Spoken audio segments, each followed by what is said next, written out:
and I had a chance to go one-on-one with the vice president. We talked about the Black Lives Matter movement.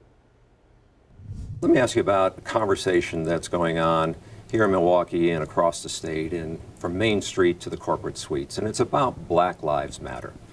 Let me first ask you, when you hear that term, what does that mean to you?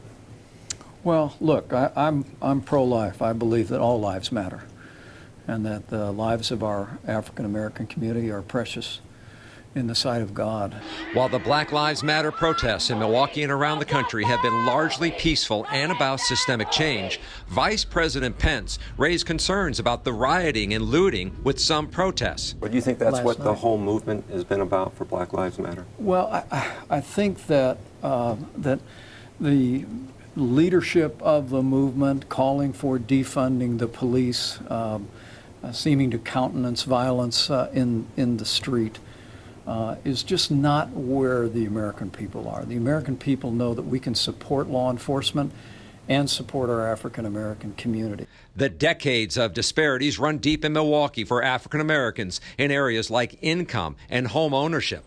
But Pence points to the president's record with the lowest unemployment rate ever for African Americans before the pandemic, increased funding for historic black colleges and universities, and more tax break investments in communities of color called opportunity zones. Pence says failed Democratic leadership in major cities helped Donald Trump win Wisconsin in 2016. And they heard him say to the African American community in this state, what do you have to lose?